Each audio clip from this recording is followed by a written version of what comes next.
Hey everyone, my name is Rooster and welcome back to Mechabellum. In this video, I want to tackle this part of the game, the very beginning. How do you pick your starting pack?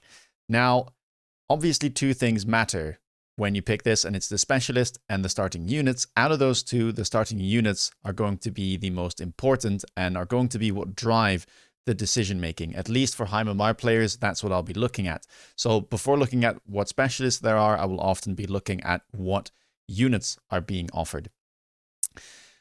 Now, in this video, I will be going through two tier lists I've made, and I will begin with the starting units as the most important, and then I'll also cover the specialist.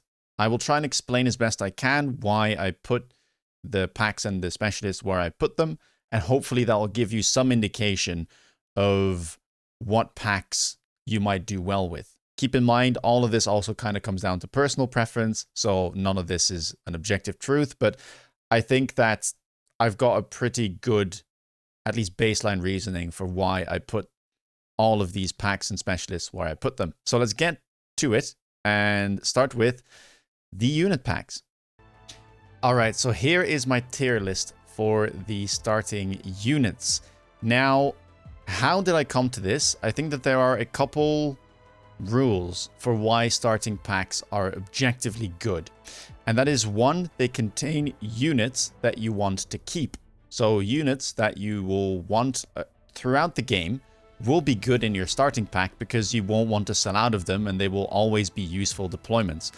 That is the case with things like chaff. So crawlers and fangs, generally those packs will have higher value because you're going to need them no matter what type of game you're playing. Then there's other things like good early game matchups. So if you have a pack that doesn't lose many matchups and tends to give you an advantage in the first, say, 1 to 3 rounds, then that can be beneficial because it sets you up for the late game and you don't have to worry too much about already being on the back foot on round 1. The chaff thing is quite easy. That is objectively good. The matchups, there is no single unit that doesn't have a slightly worse matchup to play into, but there are packs that have generally really good matchups, and so that's why you will see that the Sabertooth packs up top are all going to be in the great section, because I think that Sabertooth has a bunch of very good matchups. The only really bad matchup it has is against something like Stormcaller maybe and Steel Ball, but generally speaking, even against those, it can perform really well, and it obviously has really good matchups into Tarantula openers and into Sledgehammer openers as well. Now there is another unit on here that is also very good to have, and that is going to be Arc Lights, or packs that allow you to buy an Arc Light as part of your 2 deployments that you can still buy yourself on round 1. Arc Lights are currently, as of speaking, the strongest chaff clear unit, and also a cheap unit that you can build early on, but that will keep scaling throughout the game. So having those in your early pack is really good, and also, or even better sometimes, being able to purchase them. And so that means you already have your chaff and you already have your single target DPS in a pack. Those type of combinations are really good, and it's also why the Sabers are up top, because these packs here, Crawler Saber, Fang Saber, are going to be packs where on round 1 you're most likely going to be buying 2 Arc Lights and you're immediately set. You've got your tank, you've got your single target DPS, your chaff clear, and you're probably good to go for at least the early game up to the mid game. So that's why the Sabers are up here. And then there's one final little difference. Crawlers generally are better than Fangs. They tend to beat them in a one-on-one. And yeah, that's why the Crawlers are there. They also tend to have a bit of an easier time moving forward. So on round 1, you won't get into problems where your important units get insta-locked, which might happen with Fangs because they're very slow. And so sometimes they can't actually stay in front of the units that you want them to stay in front of. So yeah, the packs here, Sabers, I have all put in great. It just got added into the game. I think it's very strong. Obviously, the Arclight pack is slightly worse in my opinion than the Crawler and the Fang packs, because it's better to just have triple chaff than to have triple Arclight. I'll have to buy chaff with this anyway, but I prefer the high deployments of the chaff. Another pack that you will see up here is going to be Steel Ball. Now, some of you might be a bit surprised by this, but I think Steel Balls, especially Steel Ball Crawler, is actually a pack that doesn't currently have that many counters. It can definitely do well into Sabers. It does well into things like Storms. It can do decently okay into things like Spider. And the only bad matchup it really has is something like Fang Sledge. So it tends to win at least the early rounds. You will often have to sell out of them afterwards, but it does tend to win the early rounds, which is why I put it here.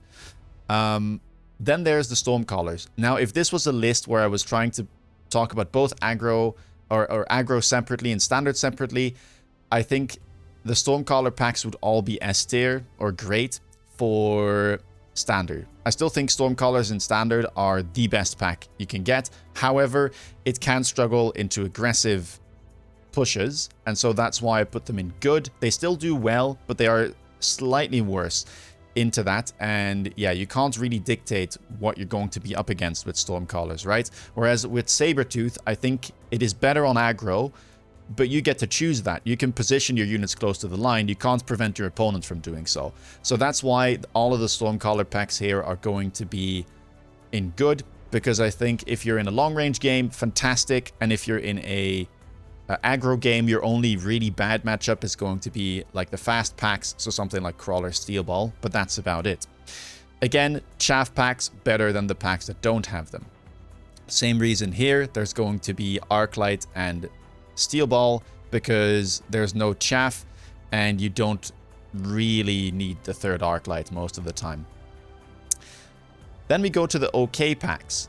We've got in here basically a bunch of units that do fine, but they tend to just struggle a lot with either the other packs. So something like Spider is currently really bad into Sabertooth. So if you have this as a matchup, you're really not happy and you're going to struggle. And then there's things like Sledgehammers, which are fine. They do pretty well, I think, in the long run, and they can be very useful against specific sort of units. But with the addition of things like Raiden, they're not really carry anymore, and they also aren't good enough to either DPS or chaff clear. So they're a bit of an in-between unit, and it means that you're lacking something early on, right? If you have only Sledgehammers and you don't have Arclights, you don't have sufficient chaff clear. If you have Sledgehammers and Arclights, you will probably lack DPS. So that's kind of why these are over here. I have put Fang Sledge above Crawler Sledge. The reason for this is that this pack, I think, is really good at defending. It's very good against things like Steel Balls, and it's better than, I think, the Crawler pack. Also, the Crawler Sledge pack has very few hit points. It's not something that I've included too much in this, because I think it goes a bit too far, but obviously starting health does matter somewhat, and it's nice to simply have more hit points to work with and not have to worry really early on about, you know, not being able to lose another round because you're going to die on round 5. So yeah, that's why I put this here. Arclight Sledge, again, same thing. It's a pretty decent pack. It has okay matchups, but it kind of lacks some things, right? You have no chaff and you have no single target DPS, so those are things that you're going to need to work on in the first couple rounds. And I think that some of the other packs are more all around and have most of the roles already defined on the board on round 1. Then we go to the bad packs. These are the packs I would generally try to avoid.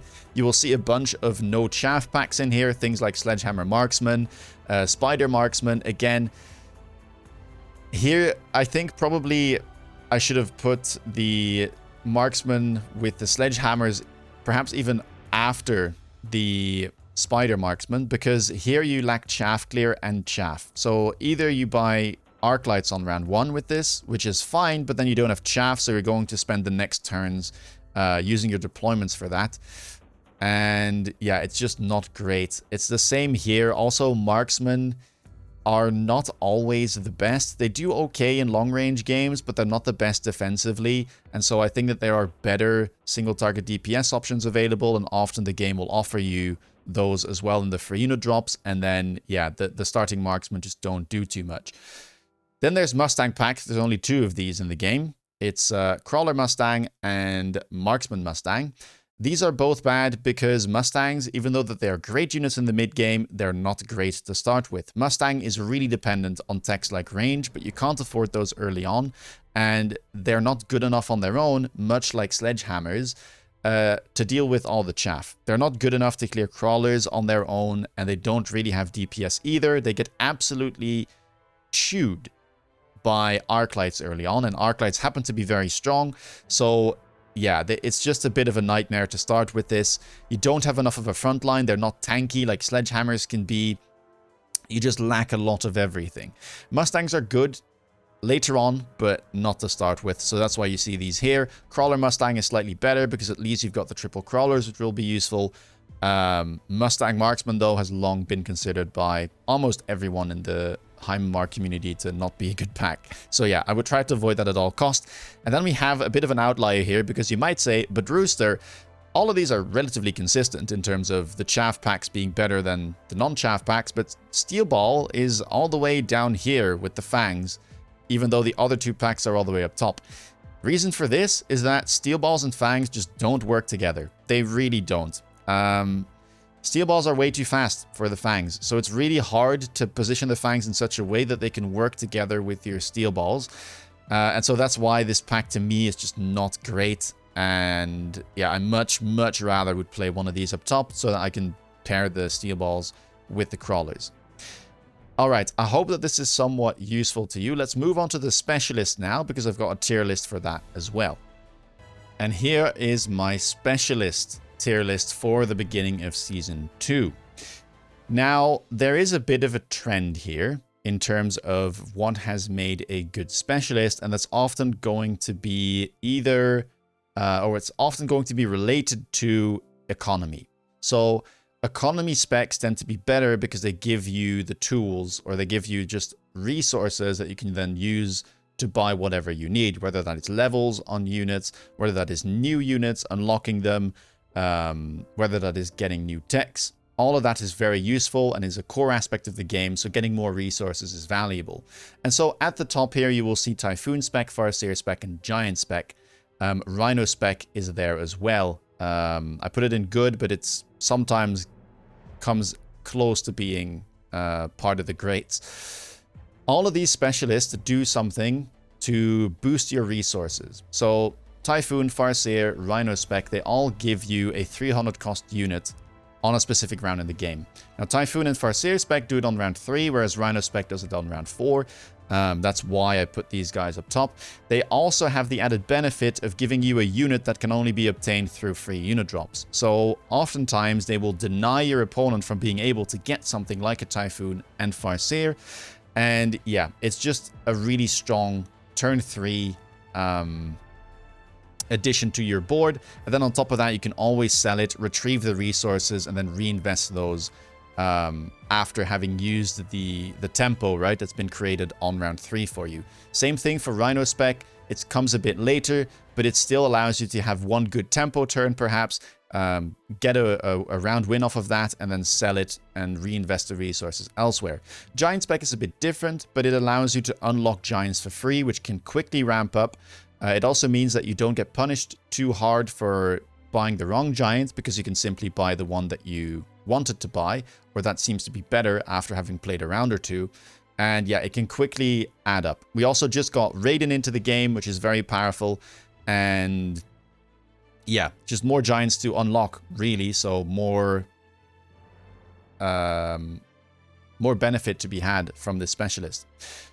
Now, when we move to good, again, the Rhino spec is here. We've got Elite spec, Supply spec, Training spec, Quick Supply, and Aerial.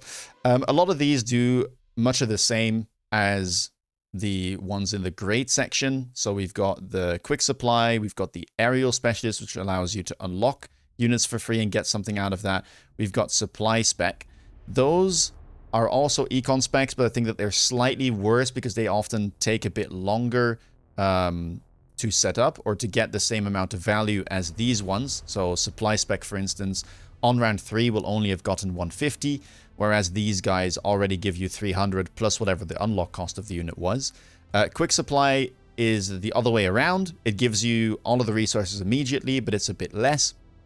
And Aerial spec I think is still good. It all kind of depends on how good Raiden remains, but with another air unit added, I think aerial spec does have value, and on top of it, it does get the stat bonus. Elite spec, training spec are in here because I think that levels are important as well. One of the other important things, again, is going to be having leveled units, and not needing to buy these is going to be really, really useful. On top of that, I think currently in the meta, again, arc lights are strong. They scale well with levels, so that's a benefit for elite spec. Mustangs are strong against things like Raiden. We see a lot of boards with those, so being able to get those immediately at level 2 is strong as well. So I think overall, I really like elite spec currently, and that's why I put it over here. We then move on to the OKs. These are specialists I don't mind playing, and again, I will probably just drive the packs for making the choice here. I think these are all fine, but they're nothing special, or they're only good in very specific scenarios. So cost control here, again, another econ spec. I think it can be very good. It does gain a lot of credits very fast, but it can struggle against things like the giant spec, the typhoon spec, and it does have that loss of stats in return for the gain, so that's why I decided to put it here. But it can definitely be nice, and it can function almost like a giant spec with how early you can sometimes unlock big units, buy them, or even sometimes tech units very early on. Missile spec, one of the new specialists, is in here. I think missile spec can be good, but it is kind of matchup dependent. It's, for instance, really good against Stormcaller packs or Mustangs, but it's not so good into things like Sabretooth and Spiders that don't really care about the 3000 damage. It also can get shielded, and it often has very low hit points, so that's why I put it here. Amplify spec is a very fun spec. I love to play it, but its best unit to be paired with was, and still is, Spider, but Tarantula really struggles right now in the meta because of the addition of Sabretooth as a starting unit. And so, yeah, it kind of lost some of its value packs, or at least the strength of its best packs. And also, it doesn't really change the engagements most of the time. The 20% bonus on attack and hit points is nice, but it doesn't really do all that much. Speed spec is good for aggro, but terrible generally for standard. You also don't get any more economy, and this card you can get in the game if you're lucky enough for 150 credits. And so, yeah, this unit to me is fine. It has a good slab of hit points. It's good on aggro early on. And it can do some funky stuff if you can stack more speed, but to me, it's not the same as the others here. Marksman spec was very good previously. I think now it's kind of fallen down in strength because, yeah, it got nerfed slightly. It only gives a level 3 marksman on round 2. It just kind of pales in comparison to the specs that give you something like a Typhoon or a Farseer. The econ from this is not fantastic. And yeah, marksmen are free to unlock as well, so it can have its moments. If it's on the right side of the board, it can do massive damage. Obviously, against air units, it's an absolute threat, but apart from that, I don't think it's particularly insane. Then we have the bad specialists. These are specialists that I think don't really do anything, and you mostly pick them because they're paired with a really good starting pack. Fortified spec, I would say I might even bump up into okay. I decided to put it in bad because it doesn't give you additional resources, and the additional HP doesn't tend to do all that much. There are some breakpoints. For instance, there's the classic like Mustang versus Arclight matchup where the Arclights can't one-shot level 1 Mustang with this, but they already can't if you just take the defense enhancement from the tower. So a lot of counters in this game don't really care, right? If a unit is good against something, it's going to remain good whether or not you give it 17% more hit points or not. Sabretooth spec and Fire Badger spec, they're basically the same as the guys up top. However, they only give you a 200 cost unit. Sabretooth spec is much worse now because you can simply start with Sabretooth. So you lose the whole specialty, novelty of this specialist, where it gives you a unit that previously you couldn't unlock. And yeah, you often just lose out when playing this. 200 credits is also not that much, and it's a specific unit rather than something like Quick Supply, which you can use for whatever you want immediately. Fire Badger, much of the same thing. Fire Badgers are still a mercenary unit, but I think Fire Badgers currently are nothing special, and they kind of get outshined by things like the Arclights we've talked about earlier. And so yeah, usually I don't want to pick this. It's not really viable. Raiden is very good into Fire Badgers as well, so that's why I put it all the way down there. Anyway, that concludes the 2-tier list. I hope this was useful. If you agree with me or disagree with me, please let me know down in the comments down below. Let me know what your favorite pack is, your favorite spec. Again, it's fine to disagree. Some of this is up to preference as well. If you want to stay up to date with my latest content, please consider subscribing. If you want to see me play live, check me out on Twitch. And with that being said, take care, guys, and see you in the next video. Bye-bye.